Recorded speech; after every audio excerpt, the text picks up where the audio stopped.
sino como alguien que les transmite la palabra de Dios. Y doy gracias a Dios porque indirectamente era lo que yo estaba esperando. Y que sea la voluntad de Dios para que esta palabra que sea predicada esta mañana llegue a sus corazones, mis hermanos, y de esa manera puedan ustedes aplicar en su vida diaria para que puedan ser cada vez más, para que podamos ser cada vez más a la imagen de Cristo. Esta mañana vamos a seguir con lo que estamos estudiando, mis hermanos. Mateo 10, 34 al 39. Y lo voy a dar lectura en la versión Reina Valera, si me permite. Nosotros.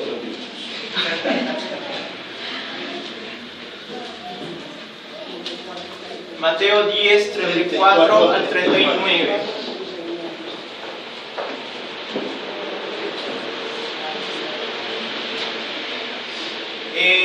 Lo leemos en el nombre del Padre, del Hijo y del Espíritu Santo. No penséis que he venido para traer paz a la tierra. No he venido para traer paz, sino espada. Porque he venido para poner en disensión al hombre contra su padre, a la hija contra su madre y a la nuera contra su suegra. Y los enemigos del hombre serán los de su casa. El que ama a padre o a madre más que a mí, no es digno de mí. El que ama a su hijo o hija más que a mí, no es digno de mí. Y el que no toma su cruz y sigue en pos de mí, no es digno de mí. El que halla su vida, la perderá. Y el que pierde su vida por causa de mí, la hallará. Amén. Tomen asiento, mis hermanos. Y este sermón está titulado como el costo de tu ministerio. El costo del ministerio que cada uno tenemos. Y antes de iniciar con el desarrollo de este estudio, quisiera contarles una historia. En realidad son dos historias con contrastes diferentes, con contrastes que ayudarán al desarrollo de estos pasajes y de este segmento de la historia maravillosa de nuestro Señor Jesucristo que acabamos de leer. Nos ganamos la lotería, grita el esposo.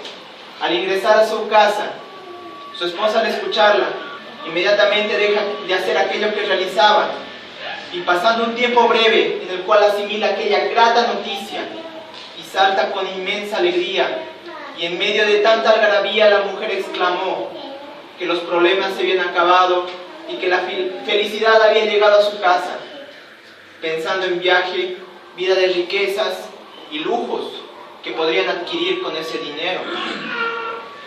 Pueda que sí, pueda que la felicidad haya llegado a esa casa, pueda que su estilo de vida cambie, pero surge una pregunta con todo esto.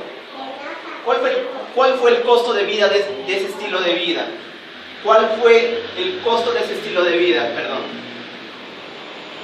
¿Vale la pena tener ese estilo de vida? La respuesta a la primera pregunta es muy sencilla. La pregunta era: ¿cuál fue el costo de ese estilo de vida? Pues el precio del billete de la lotería. Hay otra historia. Esta es una historia real que extraí de internet, se podría decir. Hubo otra historia de un misionero moravo llamado Jorge Smith. Se embarcó y se fue al África.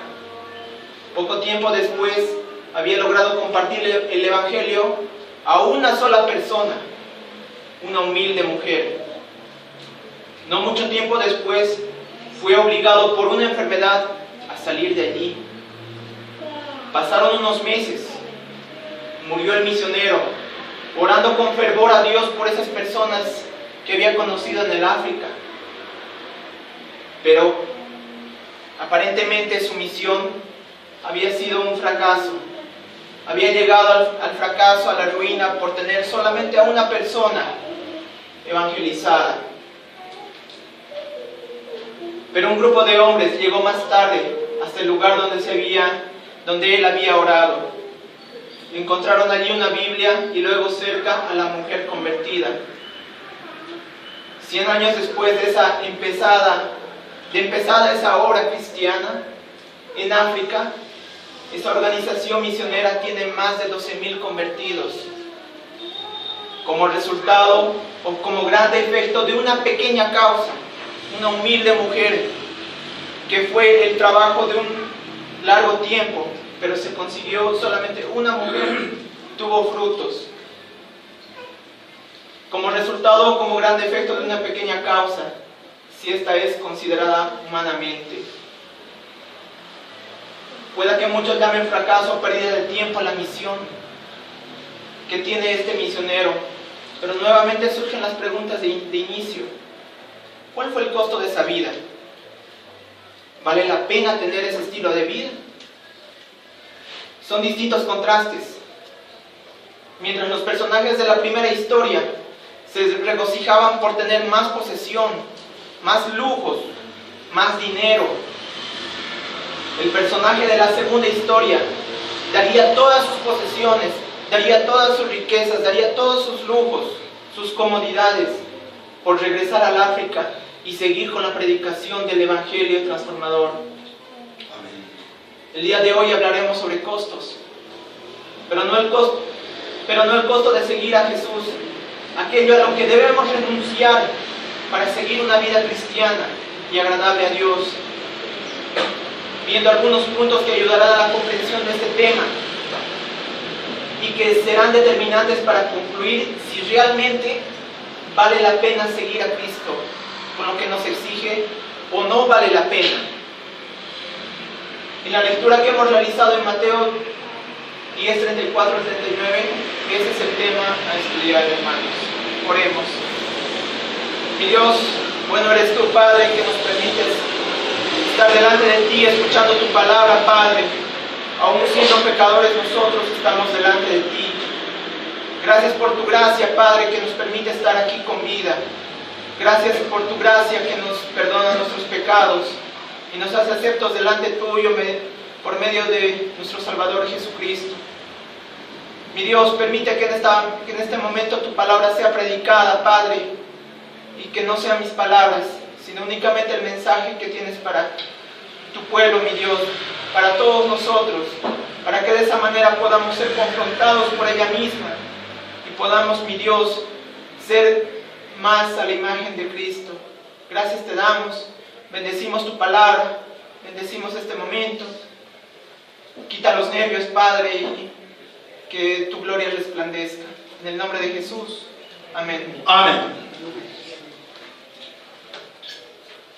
Hermanos, como ya habíamos visto en las dos historias, podemos tener una conclusión: que la gente actualmente busca aquello que no requiera mucha inversión, pero produzca grandes ganancias. Lo que en economía se llama la relación costo-beneficio. Pueden ser la venta de armas, pueden ser la venta de drogas, puede ser tráfico de personas, el robo, o incluso lo que hablábamos con anterioridad, la lotería, donde el factor común de todas esas actividades son las grandes riquezas, las grandes ganancias que puedan traer consigo, pero que muchas de ellas son ilícitas. Es el riesgo que asumen todas las personas que tienen esa actividad, de perderlo absolutamente todo, y todo eso para ganar más dinero. En estos pasajes vemos que Jesús vino a implementar un nuevo estilo de vida, vino a cambiar todo ese paradigma que teníamos de tener más posesiones aquí en la tierra. Vino a cambiar con un factor muy diferente al sistema planteado con anterioridad, donde la inversión requerida es nuestra vida en su totalidad, con posesiones y recursos, donde tal inversión no existe el riesgo de perderlo todo si estamos en Cristo. Al contrario, donde únicamente obtenemos una ganancia, la vida eterna en Cristo. Mateo muestra a Jesús como Rey, y es ese mismo Rey el que en estos versículos habla a sus recientes discípulos.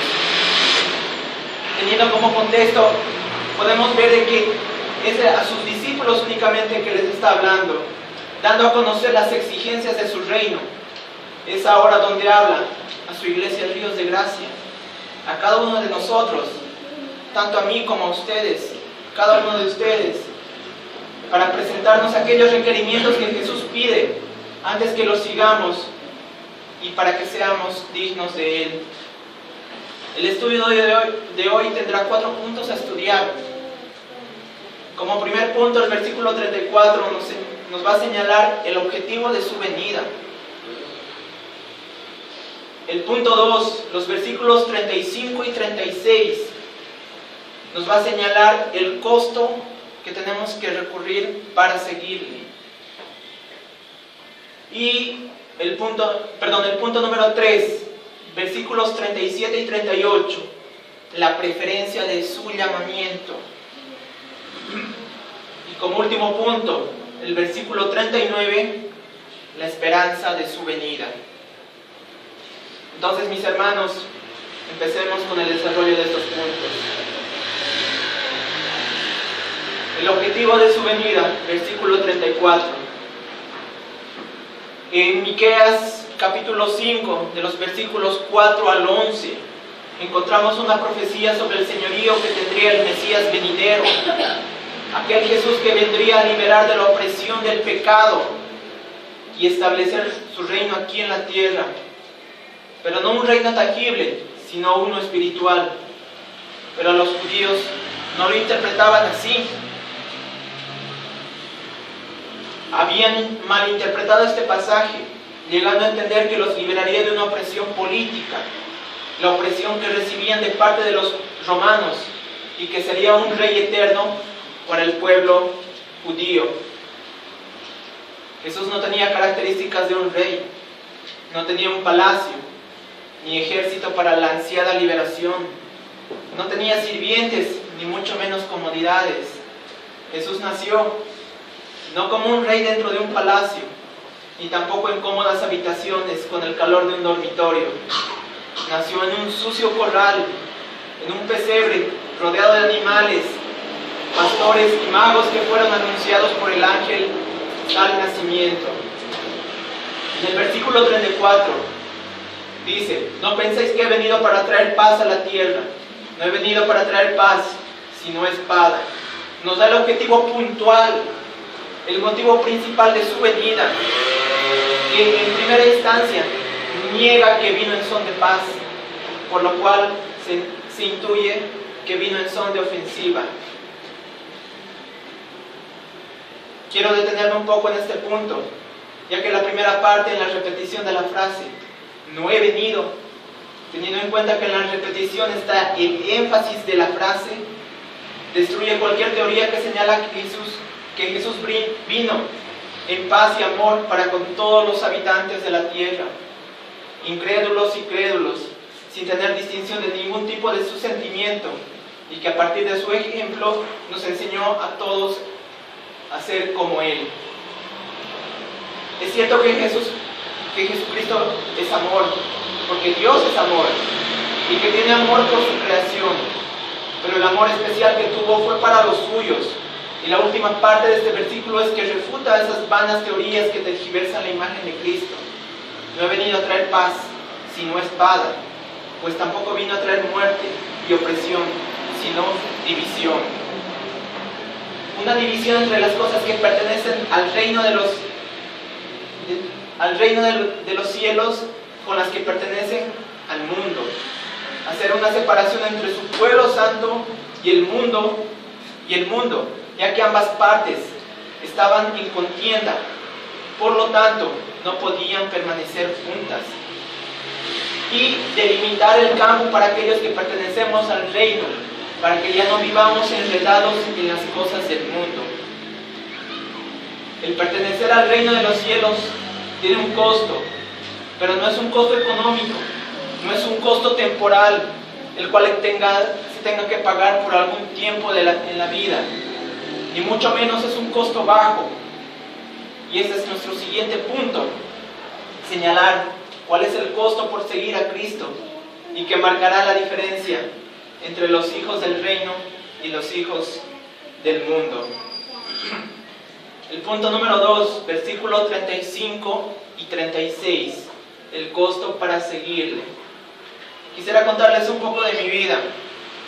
Cuando yo era niño, a mis 10 años de vida, por motivos de salud fui a vivir con mi tía, y ella en su buena intención y según la creencia que ella tenía, comenzó a llevarme a la iglesia católica convencida que la creencia que yo llevaba por parte de mi madre, que era el cristianismo, era la incorrecta. Ella era quien me llevaba a misa cada viernes y domingo, consintiéndome, comprando para mí juguetes, si es que yo asistía con ella a la ceremonia cada semana. El tiempo fue pasando y mis raíces en la iglesia católica se iban fortaleciendo. De mi tía recibía muchos deleites, muchos más de aquellos que mi madre me podría ofrecer. Y todo eso en compensación por consentir la voluntad de mi tía al participar en la iglesia católica. A cambio de una bicicleta, estaba comenzando mi primera comunión y mi confirmación. Para los entendidos en esa materia, me compraron la bicicleta y yo continuaba con mis clases de catequesis. Fue durante esa etapa que Cristo me encontró, se fijó en mí, me sedujo y a través de su espíritu yo lo amé. Fue en ese momento donde, expresándolo tal vez de manera vulgar, mandé todo a volar y me alejé de la iglesia católica para asistir con mi madre a la iglesia cristiana. El final de esta historia estaba anunciada. Cesaron los deleites, cesaron los beneficios y se distanció la relación con mi tía, ya que ella, al pertenecer a la autodenominada iglesia cristiana, iglesia universal, no podía juntarse con los hermanos separados o los diabólicos, como solía llamarme ella. La bicicleta aún la tenía, pero eso era el costo que tenía que asumir por seguir a Cristo. Renunciar a todo lo que me apartaba, de Él. Y gracias a Dios conseguí entenderlo y continuar. Pero por la carnalidad que tengo, fue duro desprenderme de esos deleites. Mas el socorro de Dios llegó oportunamente. Y únicamente por su gracia estoy aquí. Como al final de esta historia, podré decir que ni la bicicleta me duró. Me la robaron después de unos pocos meses. El versículo 35 y 36 dice: porque he venido para poner en disensión al hombre contra su padre, a la mujer contra su madre, y a la nuera contra su suegra, y los enemigos del hombre serán los de su casa. Con estos versículos nos preguntamos, mis hermanos, ¿cuáles son nuestros mayores deleites? ¿Cuáles son nuestros mayores afectos? ¿Será que alguno de ellos nos separa de Cristo? Es de real importancia hacernos esas preguntas. Si tú decidiste hacer la voluntad de Dios y seguirlo, ya que podemos caer en la bipolaridad cristiana, cristiano mundano, y esa moda está presente aún en las iglesias de hoy. Personas que viven en el cristianismo, pero también viven en el mundo, intentando agradar a todos, pero saliéndose de la voluntad de Dios. Teniendo en cuenta la frase, he venido, se puede destacar que se refería a personas a los cuales Cristo eligió. Y el Espíritu Santo mora en sus vidas. En ese momento que aquellos que eligió para que sean sus discípulos, el día de hoy cada uno de nosotros, dando énfasis a la explicación del objetivo de su venida con respecto al establecimiento de su reino. En Mateo 5:9 señala de esta manera: bienaventurados los pacificadores, porque ellos alcanzarán misericordia. Entonces, todo cristiano, según esta bienaventuranza que acabamos de leer, está llamado a ser un pacificador, tanto en la comunidad como en la iglesia. En verdad, Jesús iba a decir, versículos posteriores, que no había venido a traer paz. Parece haber un tipo de contrariedad, que no había venido a traer paz sino espada, porque había venido a poner en disensión al hombre contra su padre, a la hija contra su madre y a la nuera contra su suegra. Los enemigos del hombre serán los de su casa. ¿Y qué quiso decir con esto? Quiso decir con esto que era que el conflicto sería el resultado inevitable de su venida. La enemistad era un resultado inevitable de su venida, aún en la propia familia, y que si vamos a ser dignos de Él, tendremos que amarlo más y ponerlo en primer lugar, aún por encima de nuestros parientes más cercanos y queridos.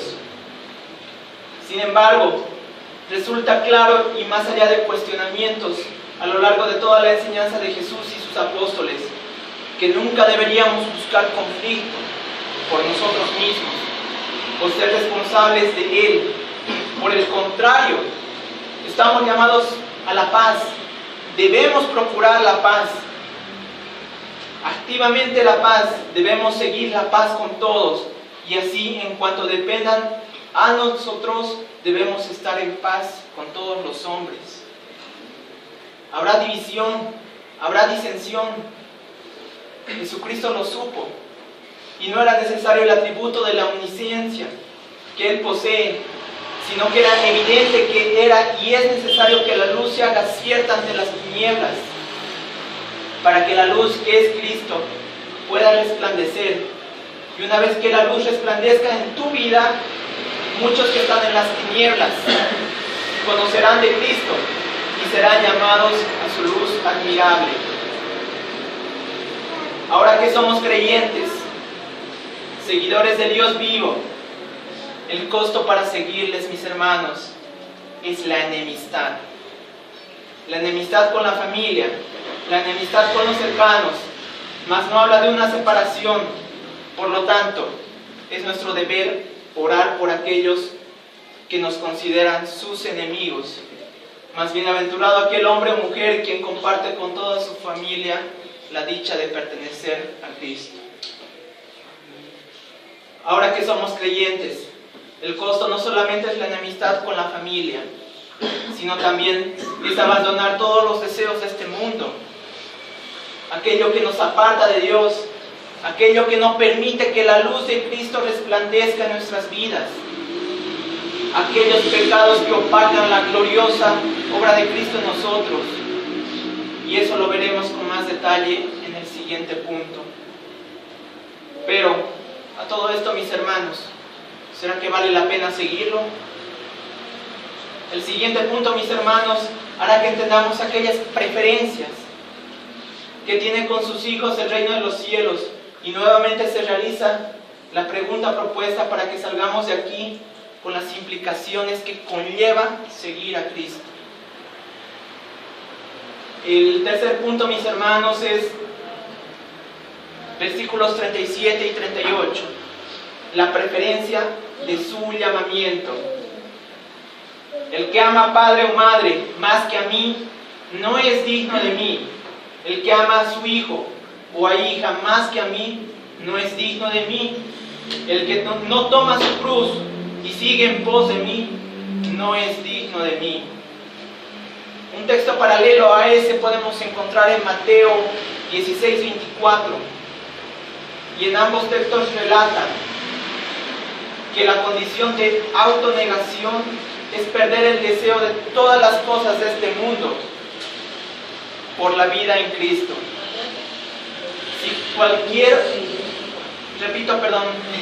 Mateo 16:24.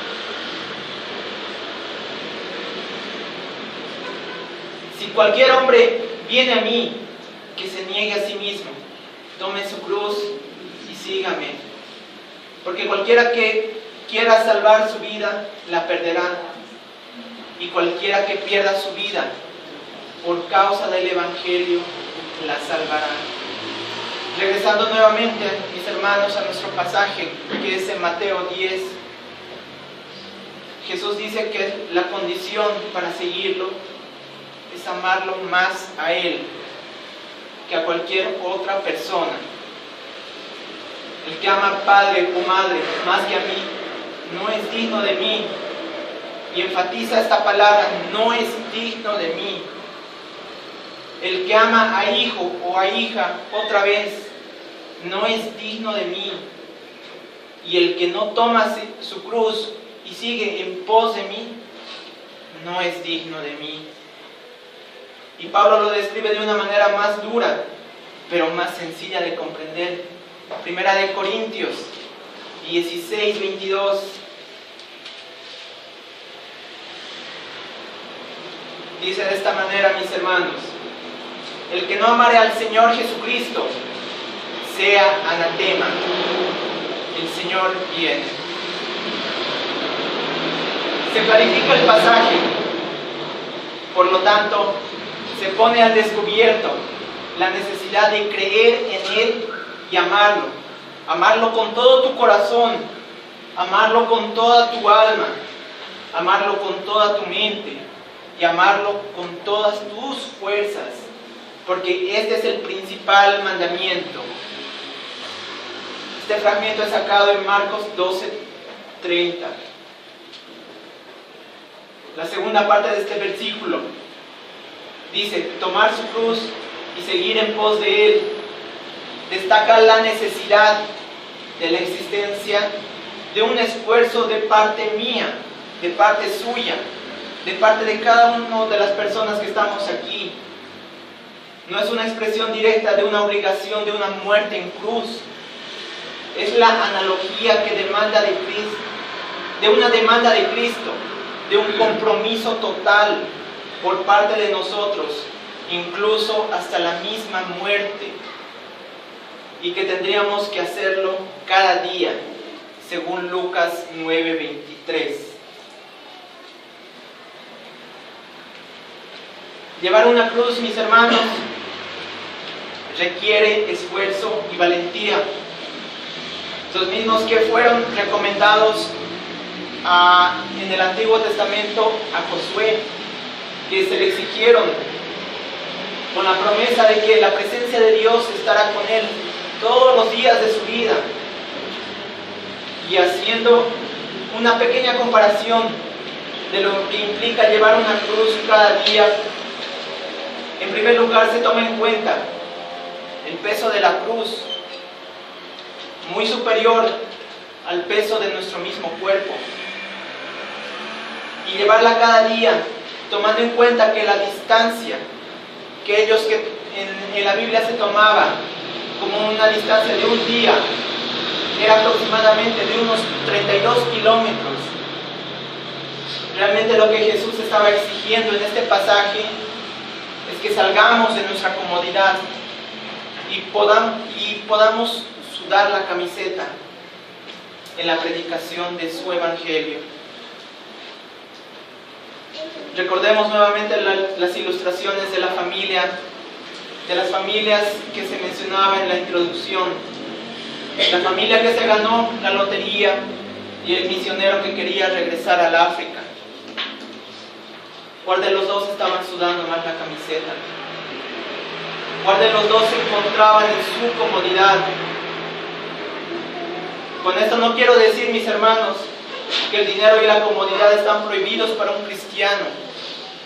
Simplemente están permitidos hasta el punto de quiebre, donde nos olvidemos y nos apartemos de Dios. Otro punto a enfatizar en estos versículos, del 35 al 38, es que en ninguna parte aparece esposo o esposa, dado que ellos ya son una sola carne. Y en caso que alguno de ellos no sea cristiano, es obligación del cónyuge que sea orar por su pareja. Y se aclara también que de acuerdo a estos versículos no tendría que haber disensión entre esposos por causa del evangelio. Y si lo hubiera, en 1 Corintios 7:12, Pablo da las siguientes instrucciones. Leo para ustedes, mis hermanos. Y a los demás yo digo, no en el Señor, si algún hermano tiene mujer que no sea creyente y ella consiente en vivir con él, no la abandone. Y si mujer tiene marido que no sea creyente y él consiente en vivir con ella, no lo abandone. Porque el marido incrédulo es sacrificado en la mujer. Santificado. Es santificado en la mujer y la mujer incrédula en el marido. Pues de otra manera vuestros hijos serían inmundos, mientras que ahora son santos. Pero si el incrédulo se separa, sepárese, pues no está el hermano o la hermana sujeto a servidumbre en semejante caso, sino que a paz nos llamó Dios. ¿Por qué? ¿Qué sabes tú, oh mujer, si quizás harás salvo a tu marido? ¿O qué sabes tú, oh marido, si quizás harás salva a tu mujer? Aclarando que no estoy induciendo a mis hermanos con este versículo al divorcio, sino a la separación de personas para evitar la contención entre ambos, con la esperanza de que el cónyuge llegue a la fe. Si no, será un esclavizador del cónyuge, como lo relata el mismo pasaje. Es importante la familia, ya que es una de las tres instituciones formadas por Dios desde el Génesis, incluyendo el trabajo de la iglesia. Son tres elementos más importantes, por lo que es nuestro deber cuidarla y preservarla. En el pasaje habla de una separación, un distanciamiento para no caer en contiendas. Yendo en 2 Timoteo 4:8 señala porque el ejercicio corporal para poco es provechoso, dice 2 Timoteo 4:8, pero la piedad para con todo aprovecha, pues tiene promesa de esta vida presente y de la venidera. Y esa es la promesa, mis hermanos, en la vida venidera, la esperanza que tendremos y que se muestra en este último punto y en el pasaje que estamos estudiando. La esperanza de su venida. Versículo 39. El que haya su vida, la perderá, y el que pierde su vida por causa de mí, la hallará. Quiero contarles una historia, mis hermanos, y para estudiar este punto. Y se trata de Paul Carson. Paul Carson, en 1961, se unió a una agencia de auxilio para los necesitados, para servir como médico misionero en el Congo belga. Se trataba de un compromiso de solamente 6 meses. Se trataba de un compromiso de solo 6 meses, pero lo que vio allí cambió su vida. Cuando regresó a su próspero consultorio médico en Redondo Beach, California, no podía olvidar a las personas que no tenían ninguna esperanza que había visto en aquel lugar. Les dijo a un colega: si solo pudieras ver la necesidad, no podrías comerte ese sándwich. Muy pronto, el doctor Carson y su familia se mudaron a África, donde estableció una clínica improvisada en la cual a veces hacía cirugías alumbrándose con nada más que una linterna, y hacía visitas a sus pacientes en sus hogares yendo en su motocicleta. Su salario disminuyó a $3,230 al año, pero no le importaba el dinero. Él estaba marchando al compás de un tambor diferente. Sin embargo, 2 años después, el doctor Carson se convirtió en un rehén de un sangriento conflicto entre facciones rivales en el Congo belga. Él se encontraba entre un pequeño grupo de norteamericanos que tenían en cautiverio cerca del campo de batalla. Se les presentó una momentánea oportunidad de escapar, trepando por un muro y saltando al otro lado, donde se habrían encontrado libres de peligro. El doctor Carson logró subir hasta la parte superior de la barrera y estaba a punto de verse libre cuando una ráfaga de balas despedazó su cuerpo. Cayó de espaldas en el patio y allí murió. Fue un asesinato sin sentido, cometido por los rebeldes, con el cual no tenían nada que ganar. La revista Times, en su reportaje del asesinato, dijo lo siguiente acerca de este médico: el asesinato del Dr. Carson, junto con la masacre de otro centenar de blancos y miles de negros, tuvo un significado especial y trágico. Él simboliza a todos los hombres blancos, y hay muchos otros como él, que lo único que quieren de África es que se les permita tener una oportunidad de ayudarle.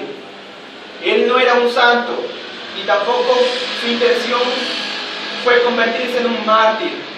Era un médico muy hábil, quien, como resultado de su fervorosa fe cristiana y un sentido humanitarismo, había ido al Congo a tratar a los enfermos.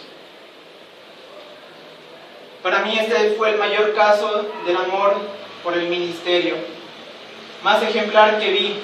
Pero con esta historia y con las demás contadas, mis hermanos, a lo largo de este sermón, no es mi intención mencionar que la única manera de cumplir nuestro ministerio es saliendo a África o a otro país. De ninguna manera. Y si hasta ahora he dado a entender eso, lo corrijo. Pues lo que Jesús está exigiendo de sus discípulos es que no encuentren su propia vida, sino que la vivan en Cristo. Y poder decir, como Pablo menciona en Gálatas: ya no vivo yo, mas Cristo vive en mí. Más que a nuestra familia, más que a nuestros deleites, más que a nuestras comodidades. ¿Por qué? Porque, mis hermanos, ese es el fin del hombre. Para eso fuimos creados, para glorificar a Dios y gozar de sus bondades. Como conclusión, mis hermanos, como última vez, hacer la pregunta nuevamente: ¿realmente valdrá la pena abandonarlo todo? Absolutamente todo. Entre ellos el trabajo, el hogar, las comodidades, por ir y cumplir tu ministerio. Sé que mi vida no es ejemplar, sé que aún tengo muchos errores y pecados en mi vida, pero al estar aquí, frente a ustedes, siendo obediente a su llamado, dejando una vida atrás, mi familia, mi hogar y una profesión que tal vez tendría mucho mercado laboral, puedo certificar que sí vale la pena abandonarlo todo. Pero garantizarlo no puedo, porque ya Cristo lo garantizó, y esa garantía es más que suficiente para poder creerlo, tomar nuestra cruz cada día y seguirlo. Amén. Preguntando también a Pablo de Tarso o a Pedro, tal vez le preguntaríamos si realmente valió la pena dejarlo todo atrás por ir en pos de la predicación del Evangelio. O a Pedro, que si realmente valió la pena abandonar su familia, sus comodidades, por ir y cumplir su ministerio. Pablo nos respondería: para mí el vivir es Cristo y el morir es ganancia. Y Pedro nos respondería: ¿a quién iré? Solo tú tienes palabras de vida eterna. ¿A quién? Mis hermanos, esto tiene ciertas aplicaciones en nuestra vida, para que podamos meditar en ellas y comprobar si realmente nuestra vida está yendo conforme a la que Cristo nos mandó. Quiero citar una frase que dice: solo voy más rápido, pero acompañado voy más lejos. Este llamado no es solo para los casados, sino para aquellos solteros, para que cuando se casen sean solamente una carne y hagan las cosas de la misma manera. Hay otra aplicación, mis hermanos, el de salir de nuestra comodidad y obedecer al gran llamamiento, a la gran comisión de ir, vayan, vamos y prediquemos el Evangelio, porque nuestro ministerio está en cada uno de nosotros, y si realmente no lo estamos cumpliendo es porque estamos muy cómodos. Cristo vino hoy, mis hermanos, vino a nosotros, vino a mí, vino a ti, con salvación o condenación. Y esto te motivará a hallar tu vida o a perderla por amor a Cristo. Y ahora, ¿qué harás? ¿Qué harás al escuchar todo esto? ¿Asumirás el costo? ¿Dejarás todo por amor a Cristo? Esta palabra, a lo mejor, mis hermanos, sea buena, regular o mala, no lo sé, pero por las promesas de Dios, sé de que no volverá vacía. Sé que hará el efecto que tiene previsto para cada uno de nosotros y hará la obra que el Espíritu Santo haga en cada uno de nosotros.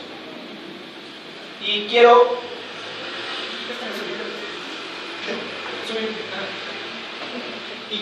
para terminar, mis hermanos, leer Hechos 20:24, que resume de una manera plena todo este pasaje que estudiamos el día de hoy.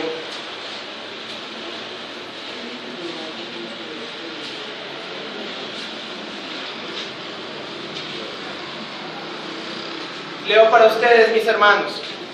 Sin embargo, considero que mi vida carece de valor para mí mismo, con tal de que termine mi carrera y lleve a cabo el servicio que me ha encomendado el Señor Jesús, que es el de dar testimonio del Evangelio de la gracia de Dios. Oremos, mis hermanos. Mi Dios, eres bueno, Padre, al darnos esta palabra, y mi Dios, danos